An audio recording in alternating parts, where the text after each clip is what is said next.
Hello.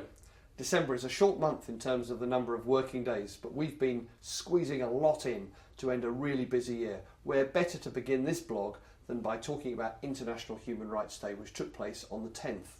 The Law Society marked the day with a number of inspiring events, including a wonderful carol service at the Temple Church, with readings given by the Lord Chief Justice, Baroness Hale, Mr Justice Knowles and Max Harris, the immediate past chair of the Junior Lawyers Division.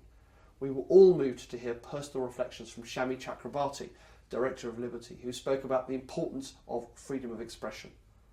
I had a letter published in the Times on the same day drawing attention to the vital role of lawyers in upholding the fundamental rights of the individual and calling on governments to ensure that lawyers worldwide are able to work without intimidation, interference, hindrance or harassment.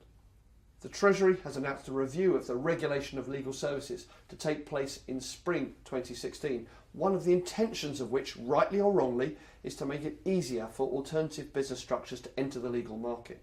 It is also set to look at the relationship between legal services regulators and legal representative bodies. It's a complicated picture with competing interests, so we are expecting some passionate views to be expressed.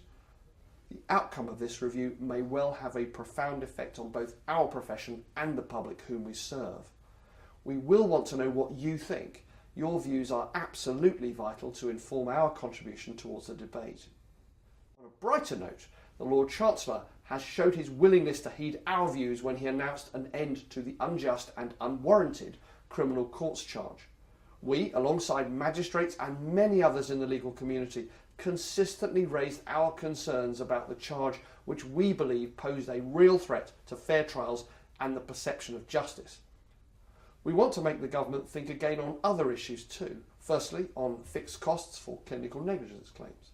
If this is your area of practice or you have colleagues working in the same area, please complete our survey so that we can respond robustly to the consultation with good evidence. We really do need your views. There's a link below this video. Secondly, the Chancellor of the Exchequer, George Osborne, announced in his autumn statement that the government plans to raise the small claims limit for personal injury claims to £5,000. We are seriously concerned that these proposals will undermine the rights of citizens to obtain legal advice and compensation. We will do everything we can to make sure that everyone can access the advice which they need so justice can be done and be seen to be done. I've just come back from a couple of days in France celebrating the Paris Bar Rentrée. I was really privileged at the invitation of the bâtonnier to take part in a ceremony organised by the French lawyers to remember the fallen, which took place at the Eternal Flame underneath the Arc de Triomphe. I was also able to meet a really inspiring lawyer, Fatimata Mboué, the only qualified woman practicing in Mauritania in the Western Sahara. With a population of around 3.5 million, she really is flying the flag and has had a very tough time doing it.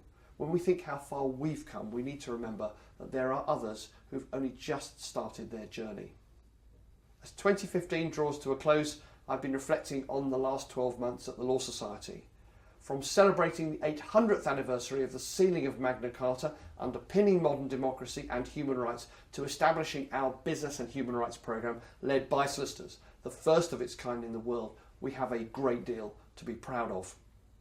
If, like me, you're thinking about keeping fit as a New Year's resolution, please consider joining one of our legal walks, which will take place around the country in 2016 and help raise money for the Access to Justice Foundation. They do really great work, and you might even meet someone whom you've only ever spoken to on the phone.